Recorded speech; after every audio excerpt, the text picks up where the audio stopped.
Ignition running. Liftoff. We have a liftoff. It is Atlanta's evening, afternoon, late afternoon, however you want to call it, news. Welcome. It's Eric Erickson here. The phone number, 404-872-0750, 1-800-WSB-TALK. Glad to have you with me as I clear my throat on this allergy day. I hate to say it, but we may need a little bit of rain just to get some of the pollen out of the air. The vice president is in town for David Perdue, going to highlight jobs and economic growth. None of this is actually going to do much good as the media is still fixated on President Trump and his statements about John McCain. Again, I continue to maintain it was an unforced error on the president's part to go after McCain yesterday in Lima, Ohio, because he had such a great economic story to tell. And the story's not getting told because the president decided to do what he did about John McCain. But the vice president here in Georgia highlighting again economic growth and opportunity and the federal government workforce and federal government efficiencies brought by the Trump administration, and highlighting David Perdue, which is a big thing for the Republicans to have the vice president in the city. I realized I pulled up the map myself just so I can see all the red lines. Traffic is gross out there. We will give ample opportunity to check traffic this evening. I will do as best I can to do due diligence on the clock. It's a mess out there, a mess in large part because a vice presidential motorcade, almost as big a deal as a presidential motorcade, trying to get the vice president in and out of town. It highlights, though, the issue of David Perdue and his reelection in 2020. It also highlights the problems within the Republican Party in Georgia. Just so you know, I have said on Twitter, I'll say here as well, that if I'm not a delegate to the Republican convention. If I was, I would be supporting David Schaefer. David Schaefer is the former executive director of the Republican Party, longtime ranking member in the state Senate, ran for lieutenant governor, lost to Jeff Duncan. David Schaefer knows how to win elections in Georgia for the Republicans, and I'm very fascinated by a thread from Dana Lash on Twitter about the Republican Party in Texas and others chiming in around the country, how the Democratic parties around the country are investing very heavily in technology. For example, here in Georgia, the Democratic Party has invested in technology now where, as votes are happening in the state legislature, activists are getting text messages in their district. So, for example, you have a Republican, take P.K. Martin in Gwinnett County, a good guy in the state Senate. It's a district that is now very much a swing district. He is planning on voting for the fetal heartbeat legislation, and Democratic activists there are all getting text messages about his vote to try to bring pressure on him, as are others. Democrats heavily invested in technology, very much like the technology I deploy on this show to get you guys to connect to your state legislators and to grassroots activists around the state. The Democrats are doing that. The Republican Party, not so much. They're not laying the groundwork for 2020. They're not laying the groundwork in the suburbs. They're actually trying to find a new chairman for the party who gets this stuff. Schaefer intuitively gets this stuff. Highly recommend him. If you are a delegate to the state convention, highly recommend you vote for David Schaefer. The significance of the vice president here now, March 21st, 2019, well before a Republican primary, let alone a general election in 2020, for David Perdue and President Trump's fortunes tied to each other in Georgia. It is significant to have the vice president come in here right now, giving media exposure, favorable exposure, we hope, to David Perdue. Notice it's the vice president coming, not the president coming. It's a very big deal, and it signifies the Republicans intend to take Georgia seriously in 2020. They have to. It's going to be treated as a swing state, particularly with the news of Joe Biden potentially considering Stacey Abrams out of the gate as a running mate. I want to talk to you about that. There are a few angles here to consider. I'm not exactly sure that this is a totally legit story. There's an angle here we should explore. Now, the situation with with Stacey Abrams and Joe Biden. If you will recall, Stacey Abrams met with Joe Biden last week. That apparently has got Joe Biden thinking maybe they should come out early and say Stacey Abrams is going to be his vice presidential pick. That would be unheard of. The only time this has really happened is when Ted Cruz, towards the end of the Republican primary, trying to drum up some opposition to Donald Trump, united with Carly Fiorina in a ticket, ran as running mates against Donald Trump, and it didn't work. There are a great many people out there today saying this sounds somewhat desperate. It sounds very much like Joe Biden is trying to prove that he would have a responsible partner in the race with him who could take the reins of the presidency if something were to happen to him, because he is old. He's older than Donald Trump. He would be the oldest person running for president.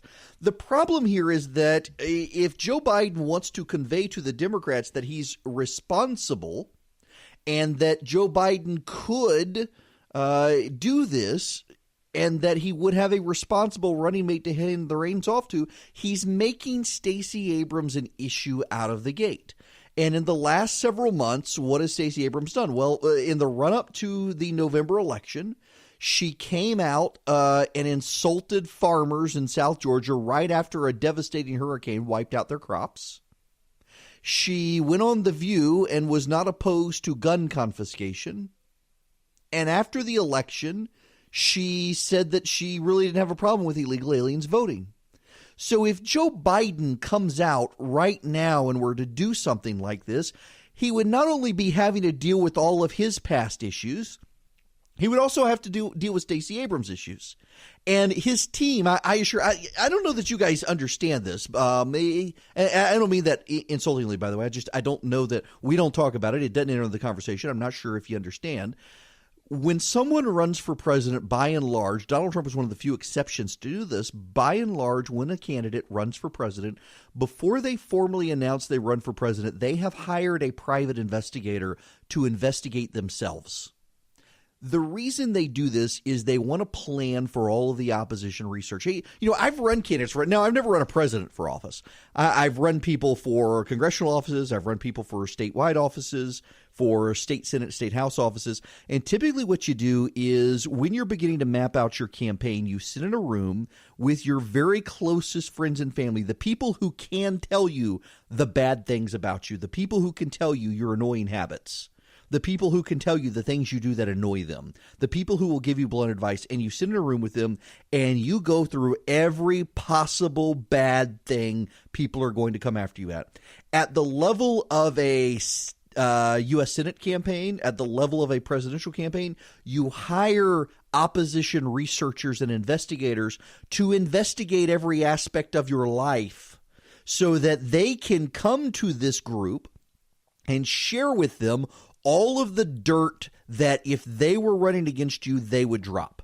And what your goal is to spend time, often in a week-long retreat, going through each of the pieces of opposition research and saying, here's how we're going to respond to each of these things.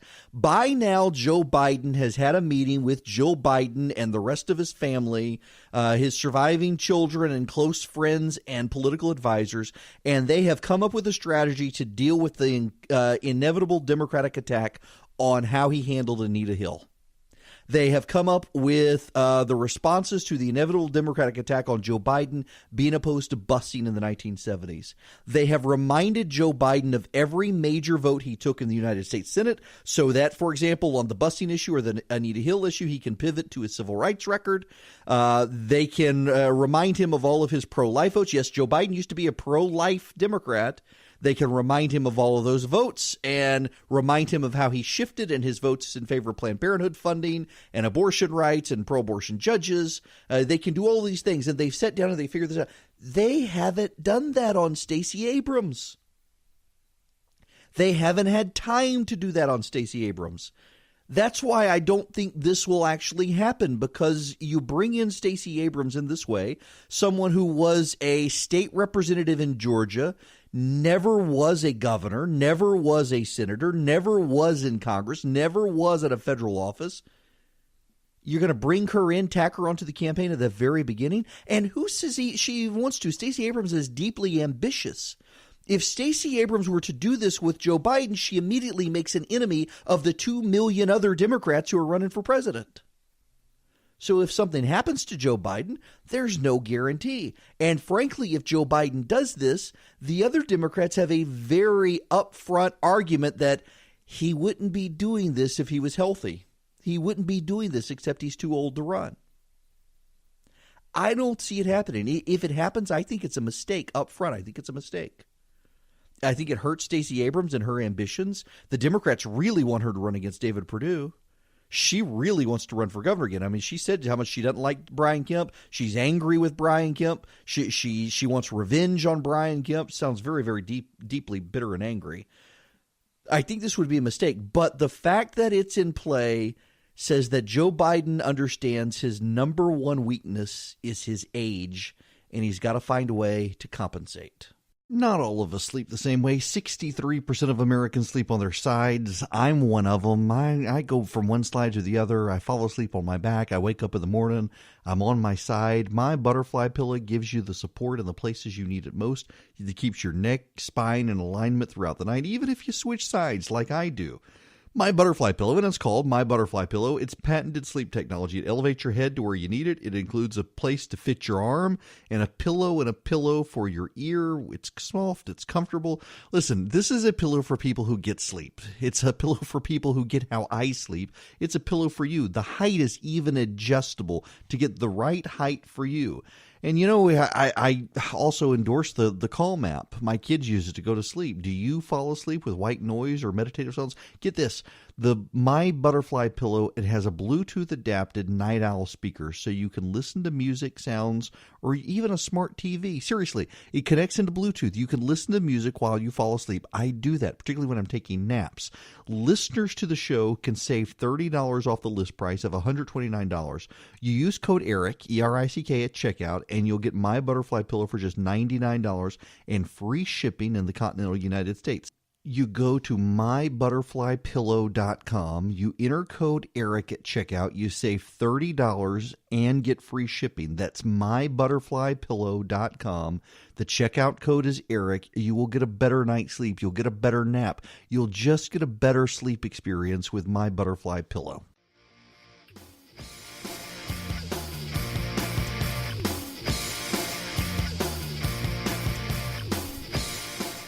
Now, let's go to the phones. 404-872-0750, 1-800-WSB Talk. Anthony in Atlanta is up first. Welcome. Hey, Eric. How you doing, buddy? Good. How are you?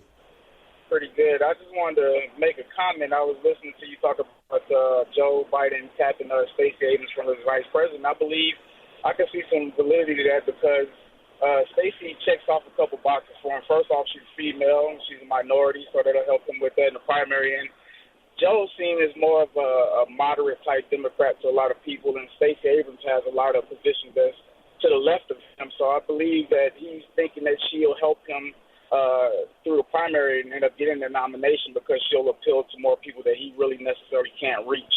And look, I just wanted to see what you thought about that. I don't disagree with your analysis at all. My question, though, is for Democrats when they're looking around, why do they need Joe Biden plus one?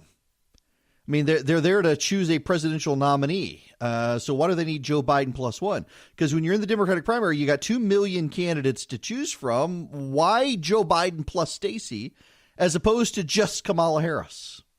Why Joe Biden plus Stacey as opposed to Beto O'Rourke? Why Joe Biden plus Stacey as opposed to Bernie Sanders? Why Joe Biden plus Stacey as opposed to Elizabeth Warren? It seems like the Biden plus one isn't as compelling a package as just the candidate. Biden signaling that he's got to run with someone early is a big red flag that he's too old and he's too moderate for the primary voters. I totally agree with your analysis, Anthony. I completely agree with you. Biden can run an appeal to the mainstream Democrats who haven't gone left and say, hey, I got a progressive activist who is also minority and female for my vice presidential candidate. But I think they're all going to look around and say, why do we have to have that package when we can have just a perfect candidate?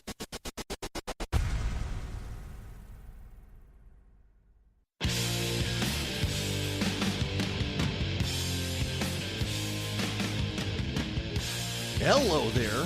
It is Eric Erickson, and the phone number here at Atlanta's Evening News, 404-872-0750, 1-800-WSB Talk. A reminder that Vice President Pence is in town. He's headed to a fundraiser for David Perdue. He's down by the airport right now touring an ICE facility. Not ICE as in the cold substance, but Immigration and Customs Enforcement. He will be heading up into the Buckhead area. The Secret Service does not release the route. We don't know which way he's going to go. It will be tying up traffic. You will want to stick with us. So we are the only people in the entire city with the helicopter in the air able to monitor this traffic. So you'll want to stick with us. Now, let us dive deep into the fetal heartbeat legislation. John Albers, the state senator, emailed me this morning. He was perturbed with me, I'll put it that way, that I had listed him yesterday as undecided. Listen, I talk to a lot of outside groups because I don't have enough time in my day to be able to cover and understand and appreciate all the goings on in the state legislature. I got to pay attention to the local, state, national, everything. So I spent a lot of time talking to good conservatives and the outside groups who are paid to study this stuff and know what's going on. And multiple ones of them were saying Albers was undecided. He assures me he is not undecided. He assures me he is pro-life and will be supporting the fetal heartbeat legislation. There are still others in the state Senate who probably do need some pressure. Chuck Hufstetler, I am told, may be undecided. I'm not sure if he's come out in favor of it or not yet. John Kennedy in the mid-state, my state senator, listed as undecided, I'm told. Butch Miller is undecided. Mike Dugan is undecided. Maybe they've all come over now. I don't know. The governor's office has become involved in this issue. The governor's office is pushing for passage of this legislation. The Senate has toned down the legislation somewhat from the House. Ed Setzler called in yesterday. If you want to understand some of the parameters, this bill is not just about the regulation of abortion after the child has his own heartbeat, separate and distinct from his mother's. What the legislation does is it recognizes that once a child has her own heartbeat, separate and independent from her mother's, she is a human being. And scientifically, that's indisputable. Scientifically, a child in the womb with her own heartbeat is a separate and distinct human being with separate and distinct DNA. So what the fetal heartbeat legislation would do is say at that point, by the way, 95% of children who reach the stage of developing an independent heartbeat from their mother are born into the world. And so the legislation would say at that point, if there's a father who is uninvolved and doesn't want to help the mother cover the cost of pregnancy, he can be considered a deadbeat dad and will have to step up and help cover the cost of the pregnancy. So a lady who has gotten pregnant, who is unwed, will be able to require the father of the child to go on and start supporting the child once the child is an independent life with his own heartbeat and his own DNA.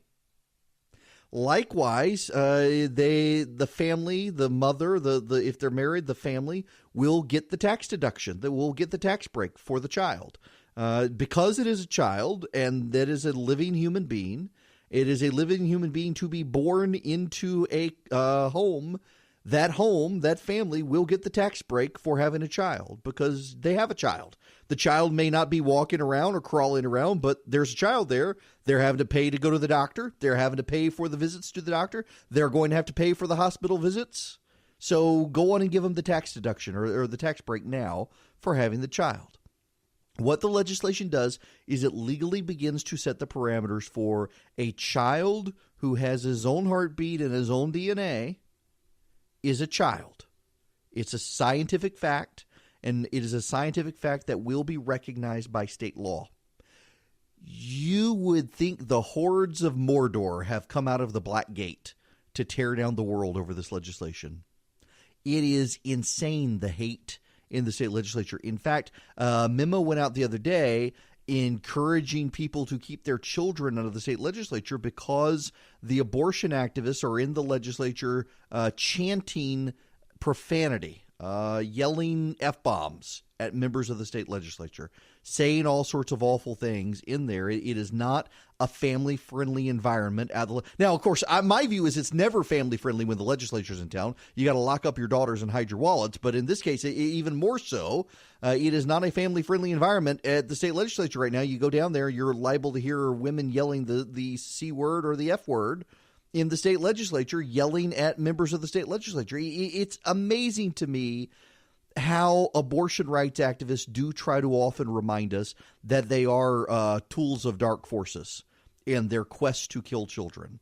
And they want to prove themselves as vulgar and profane as possible. And all the legislature is doing is putting into law scientific fact that when a child has her own heartbeat and her own DNA, she is a child. And the law should recognize that and give the family all of the benefits of having that child as the child is developing in the womb. So this will be before the legislature, before the state Senate tomorrow. And you are encouraged. I do not have an action alert set up. There are so many outside groups doing it. I did not feel the need to also duplicate the efforts of other conservative groups out there.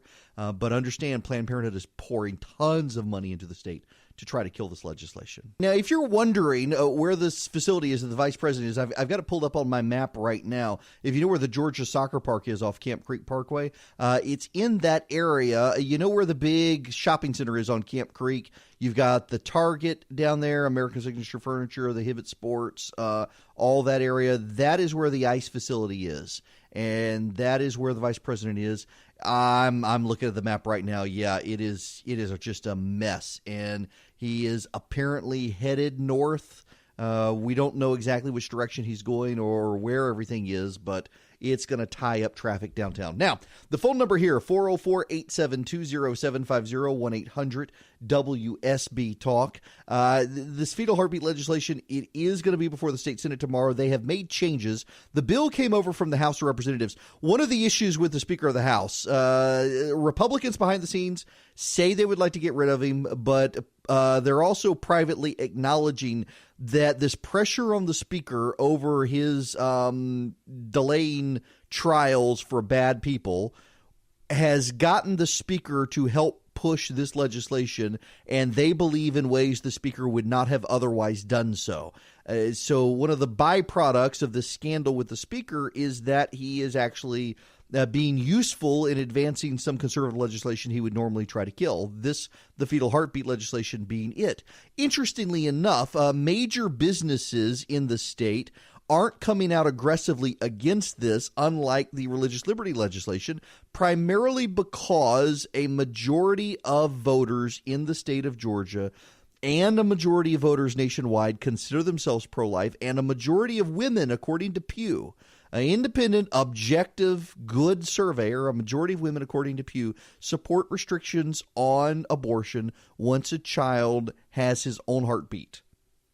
So there's nothing in this legislation that really deviates from popular opinion surveys. Now, the Democrats will have you believe, because they have to have you believe, and remember, the media is to the left on this issue. It's overwhelmingly, the media as a whole is much more pro-abortion than the American public. And so most media, also like guns, the media on guns, the media is championing New Zealand banning AR-15s, claiming the military assault weapons, which they're not. And they're cheering New Zealand. Why can't we do that in this country? The media tends to be overwhelmingly pro-gun control and pro-abortion, much more so than your average person. And so the media narrative on this fetal heartbeat legislation is that it's going to be unpopular. It's going to hand the Democrats the state legislature. Well, the media would say that because the media is totally pro-abortion.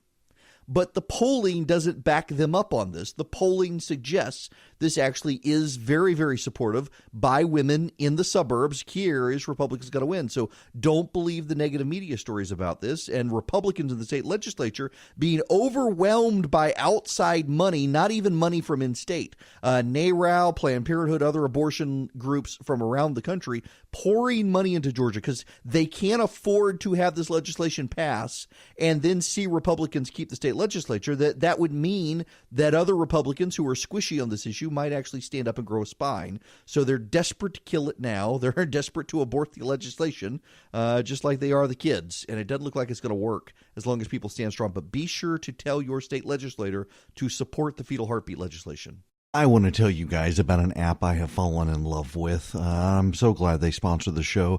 My buddy Jonathan Last from the Sub Beacon recommended Calm to me a while back, and now my kids use it to help them sleep at night. I use it when I travel. It's a great app. I'm very enthusiastic about it. Now, you're wondering, what is this app? What is Calm? Well, it helps you relax. It can help you go to sleep. A lot of people just can't go to sleep when there's just absolute quiet. Calm actually can fill the background with relaxing music or with narration, with stories, with guided meditation. Really, really, really helpful to get you to go to sleep at night. Really, really helpful when you just need to unplug for 20 minutes or so and you need to wind down. You just want to relax for a quick. You got a short moment. You got a breather at the office. Calm is the app for you. It really, really helps.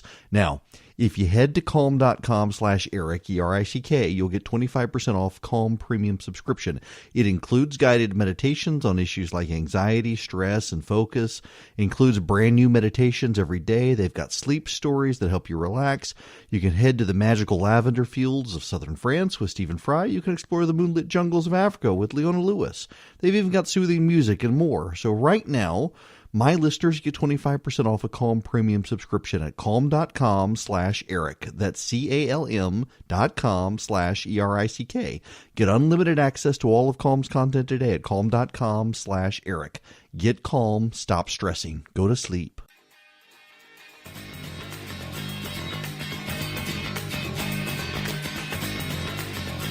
Hello there, it's Eric Erickson here. Yes, the Vice President's on the move. I've got the map up for traffic as well. Y'all need to stick here. Remember, we have people in helicopters who can see where the traffic is and is not, and no one else in the city does. So, value add for you by listening to WSB. Let's go to the phones. Mary, you are up next. Welcome to the program. Hi there. Mary? Oh, hello. I'm sorry. That's all right. I'm sorry. I'm driving in traffic along with everybody else. Oh, God bless you.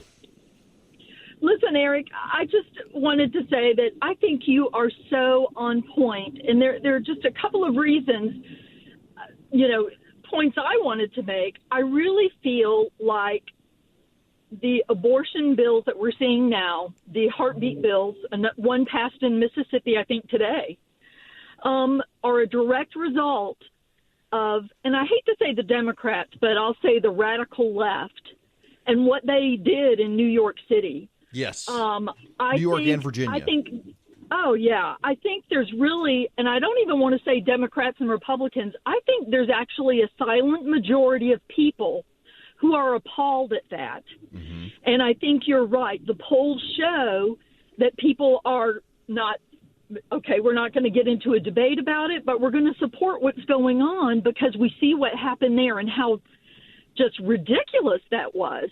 Yeah. And I think you are spot on. I think the Democrats, the radical left shot themselves in the foot. They did. Hey, Mary, I got to stop you there, I'm afraid, because I was doing bad clock management and have to get out of here. But thank you. Yes, you're right. I do think it's in response to that, and got some more thoughts on that. And the education bill moving through the state legislature when we come back.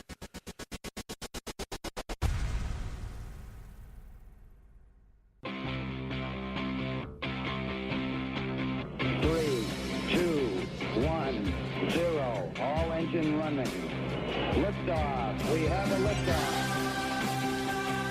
I just real quick, we got real news we got to talk about, but I got a number of people who last night, I played some audio in the 4 o'clock hour from a YouTube channel, a woman who says basically women should not be treated kindly if they give birth, particularly stay-at-home moms should not be treated as good people because they're ruining the planet. And people are like, is this real? What are these people? So I did digging. This lady's name is Lynn McGonigal. She has a YouTube channel. This is cable access back in the day. Came up in a meeting earlier today. I'm fascinated by people who put themselves out there like this on YouTube. Just listen to this for just a moment, just for your laugh for the day. Hi, friends. In Planet Earth Dating, it's Wednesday, March 13th, 2019.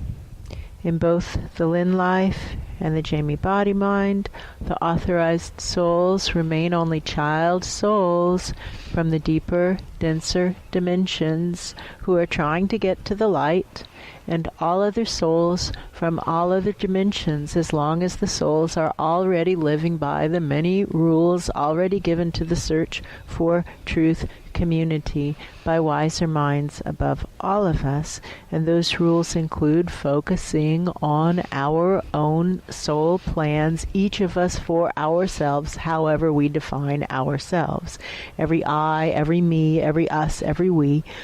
We are supposed to be focusing on living our own individual soul plans. We're all spiritual beings having experiences of sentience in some dimension or another. We define ourselves in some way or another. And we come into these experiences of sentience with a plan, something we intend to accomplish. I'm fascinated by this. So they do these hand gestures where they're reaching up, and I don't know, what are they doing? And I read someone asked a comment like, why are you doing this? Because we have electromagnetic fields and they're reaching into another dimension, and they're trying to get the electromagnetic fields that emanate from us in sequence with the angelic dimension. Da da da. Yes, friends, I find this stuff so you don't have to. Now, we need to move on to the president saying the United States should recognize Israeli sovereignty over the Golan. I was driving back, had a meeting today up in Athens, and by the way, I drove through Bostwick. I love that area up there. Ray and Bostwick, and oh my goodness gracious, everything was in bloom. It's so gorgeous, and the little creeks, you can just walk through the pastures and get straight down into the creeks. It's so beautiful up there. The Madison area, my goodness, I'm jealous of people who live in Madison. It's so pretty. But so I'm driving through there, and I turn on the news because I got to do show prep. I'm in this meeting all day. I got to drive in to do the show. Like, well, I better figure out what is the big news. And everyone's talking about the president. The president got on Twitter today, and he tweeted out, quote, the Golan Heights is of critical strategic and security importance to the state of Israel and regional stability. He wants us to recognize Israeli control over the Golan Heights. And of course, people in the media are outraged, and they claim the president disrupted 6 decades of American foreign policy by doing this without consulting anyone, which, by the way, is the same thing they said about the president moving the embassy from Tel Aviv to Jerusalem, that, he didn't consult our allies. Turns out none of it's true. Now, first, you probably need to understand what the Golan Heights are. The Golan Heights are a plateau area of the Syrians that overlooks Israel and had been used for years to launch attacks on Israel and basically to have snipers and others firing down onto Israeli positions from these heights. And the Israelis stormed the Golan Heights, very famous battle, took them and have held them for years. And it's considered disputed territory. The Syrians claim them. Israel has not disputed that it's actually Syrian land, but they've refused to give them back because so often the land has been used to wage war and kill Israelis. Well, it's no secret Benjamin Netanyahu is in the fight for his life for re-election, and it is undoubtedly true that the president did this to try to help Bibi Netanyahu. But if we're really honest, he's the one of a long line of presidents, including Barack Obama, who has tried to meddle in Israeli elections in favor of a preferred candidate. It was Barack Obama, let's not forget, who sent his campaign team to Israel to help the Labor Party in Israel try to beat Likud, run by Benjamin Netanyahu. They were opposed to Netanyahu, and they tried to stop him from winning an election the first time, and he won despite Obama's interference. Netanyahu has always had very close ties to conservatives in the United States. He's cultivated the relationship with American conservatives. He has benefited from that relationship, and the president is benefiting him now with this. There is no mistake that this is a political issue designed to help Netanyahu. There's no reason to dance around it, but there's also no reason to pretend that this is unique. This is not unique. Again, a precedent started by Barack Obama, amplified by Donald Trump. Precedents matter. I, honest to goodness, though, thought we already recognized the Golan Heights as territory controlled by Israel. I did not realize that we had not. The media today saying this was unheard of, the president disrupting foreign policy. It's not actually true. There has been legislation pending in the United States Congress for multiple years to do this. In fact, the latest round of the legislation was offered by Ted Cruz, Tom Cotton, and Lindsey Graham. And it's been winding its way through the Senate. There is bipartisan support, actually, in the House and the Senate to do this. And for a number of years, this has been supported. A number of Arab allies in the Middle East are not opposed to it, despite what you may hear. Egypt and Saudi Arabia and Jordan are not opposed to it. And the reason they're not opposed to it is because they're not allies with Syria. They're closer to Israel than they are to Syria. So while they may not be able to come out and say it publicly because of the issues with their populace and Palestinian refugees and immigrants in those areas, they're not really opposed to it. The larger point here is that you wouldn't get a lot of what I've just told you from the American media coverage today. And that's disappointing because I'm not making this up. This is all true. The legislation, you can see it for yourself. You can see the history for yourself. You can go into the congressional archives and see the history. You can go into the congressional record over years and see bipartisan support for recognizing the Golan Heights as Israeli. You can see that Arab countries, Jordan, Saudi Arabia, and Egypt have in the past expressed their support for Israel maintaining this land, even if they didn't want to go so far as to publicly acknowledge Israel should actually treat it as Israeli territory. You can see all that stuff for yourself. The point is that you would never get that from the media today. They were so single-mindedly obsessed with the narrative that the president changed foreign policy without consulting with anyone and did so by Twitter, and that it was irresponsible. You would not know that this has long been considered. The president did, in fact, reach out to and have discussions with bipartisan groups in Congress, the Israeli delegation to the United States, the prime minister's office, and we're now seeing this evening Mike Pompeo, the Secretary of State, saying that, yes, this was not done spontaneously by the president, but there had been forethought put into it. None of that over the course of the first 3 or 4 hours of that tweet coming out you would have ever gotten from the media. That is what is wrong with the American media right now in feeding this Trump derangement syndrome.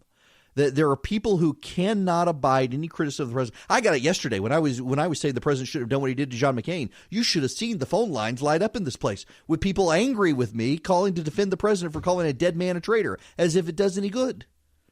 But the corollary is there are also people who cannot give the president any credit. They passionately cannot admit the president did something right. They passionately cannot admit that the president made a sound judgment based on conversations with others because it doesn't fit their narrative of the president.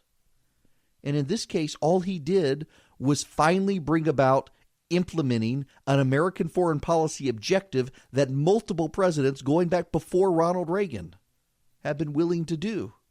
He finally did it. And for some reason, the media wants to portray him as the bad guy for doing it. You know, Harry's is kind of cool because they advertise on my radio show and they advertise for the podcast. Harry's is a great razor company. You can save money, particularly, you're fiscally conscious, you're trying to save money, you're on a budget, you're in college, what have you. Harry saves you money and you get a great shave. It's not like you're compromising a shave with Harry's. It's not like you're getting an inferior shave. You're actually getting a great shave. You're getting a 5-blade shave. You're getting a shave that's cheaper than the Gillette Fusion Pro Shield, but is just as good, if not better. I mean, the founders of Harry's, they bought their own factory and they make high precision blades. It's just, listen, I've been a Harry's customer for a number of years. If you've seen me on TV, you've seen my clean-shaven face. You've seen a clean-shaven face that was shaved with a Harry's razor. So if you want Harry's razors, join millions, 10 million who've tried Harry's. Claim your trial offer by going to harrys.com/Eric. You get a $13 value trial set that comes with everything you need for a close, comfortable shave. You get a weighted ergonomic handle, a 5-blade razor with lubricating strips, trimmer blade, rich lathering shave gel, travel blade cover. Listeners of my show can redeem the trial set at harrys.com/Eric. Make sure you go to harrys.com/Eric to redeem your offer and let them know I sent you to help support the show.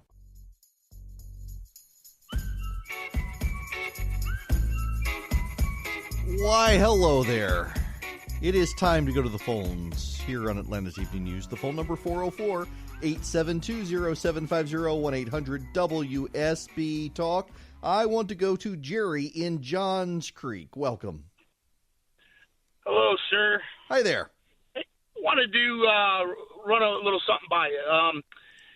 There's been all this talk about this Gwinnett County transportation referendum and the 1-cent sales tax. The 10-year rebuilding of 400. We have absolutely no long-term plan for the entire Atlanta area to bring this all together. We're going to grow. We're projected to grow top 5 in the country for the next 30 years. The traffic is getting worse and worse.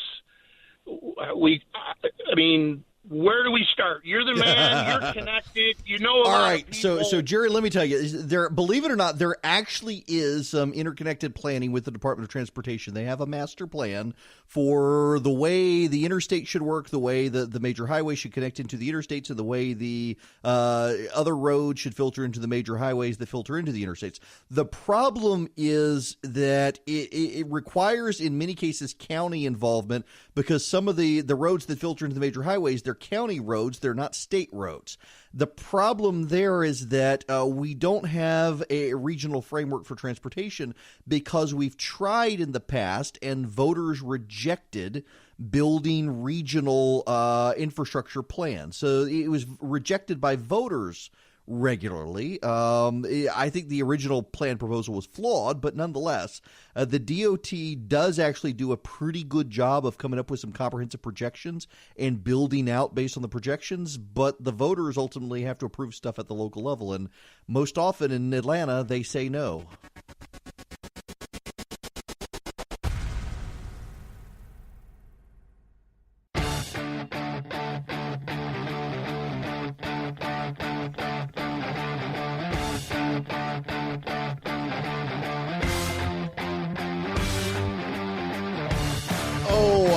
I've got to read you something.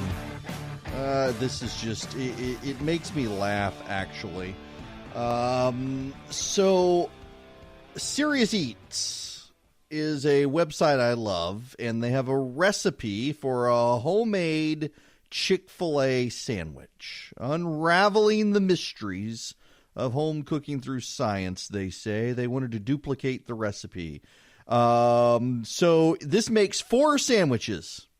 It only takes 30 minutes of active time, but it takes a total of 6 hours. You need kosher salt, sugar, 2 large boneless, skinless chicken breasts split horizontally into 4 cutlets, 2 teaspoons of paprika, 2 tablespoons of black pepper, a half teaspoon of cayenne pepper, a teaspoon of MSG, a cup of milk, 2 large eggs, 1.5 cups all-purpose flour, 2 tablespoons powdered non-fat milk, a teaspoon of baking powder, 2 quarts of peanut oil, 4 soft hamburger buns toasted in butter, and 8 dill pickles. Sounds like a whole lot of trouble when you can just go to your local Chick-fil-A. Now, why do I bring this up? Well, the Huffington Post has a story out that Chick-fil-A's founders are still giving family money to conservative Christian organizations. And that means if you buy a bigoted chicken sandwich, you're supporting bigoted Christian organizations. Turns out they also hate the Salvation Army, like one of the best charities in the country, where virtually every penny goes to actually helping the poor. No, they hate that one too, because it's Christian.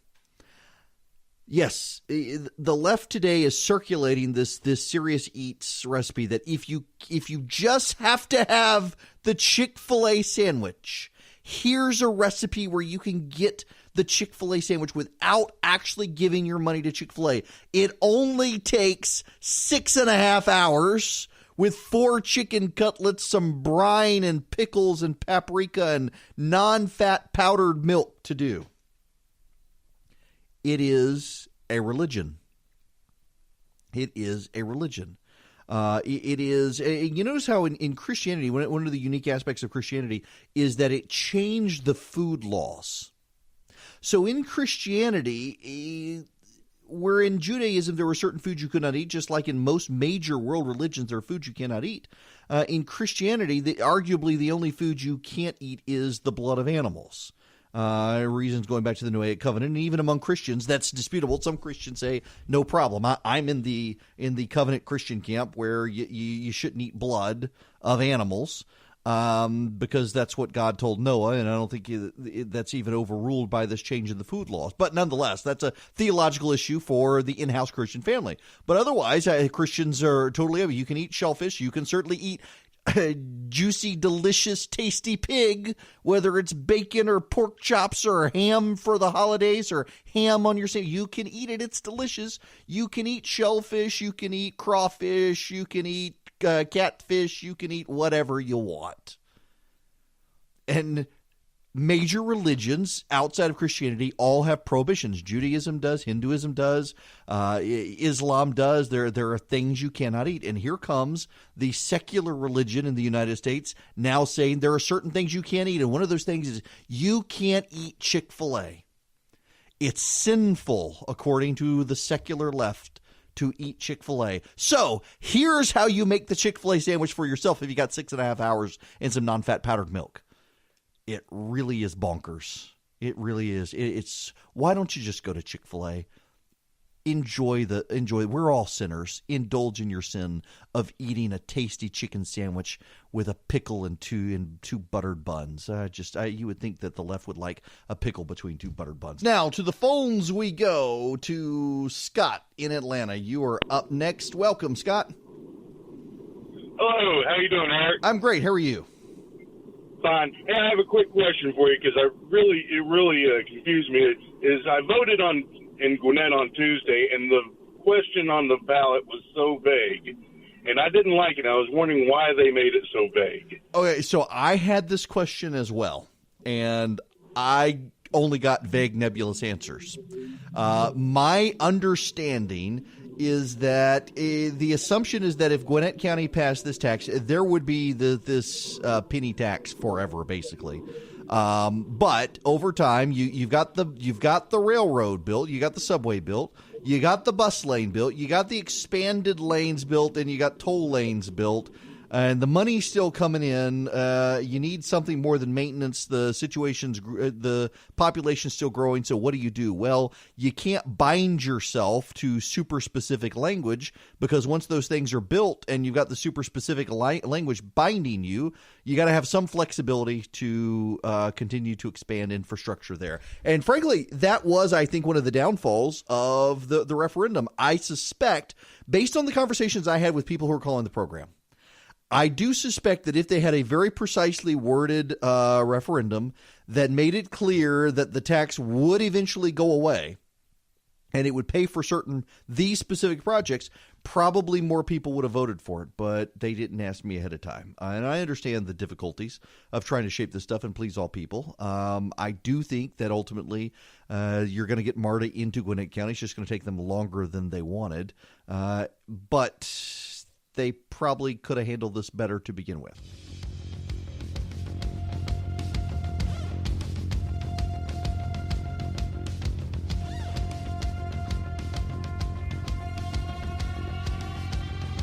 Hello there. The phone number, 404-872-0750, 1-800-WSB-TALK. Chick-fil-A, speaking of, they're buying 50 acres in northwest Georgia. Now, what exactly are they going to do with that? Well, a real estate project. Not necessarily something they want to talk about right now, but they purchased 50 acres of industrial land along I-75 near Cartersville, about 45 minutes north of Atlanta. And they don't want to say what it's for, new project coming soon. I got to tell you, one of the things that stands out to me in these Chick-fil-A stories is how they're winning, even with all the left-wing hate, and they're winning because the quality of what they serve is superior. The service is superior. The kindness of the staff is superior. The cleanliness of the stores is superior.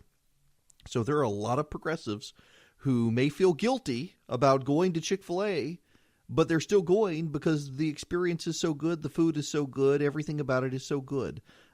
Quality counts. It shows, and they're winning this war. Interestingly enough, Jamie Dupree just texted me, said Kamala Harris coming to Atlanta this Sunday to campaign. Wonder if that has something to do with Stacey Abrams.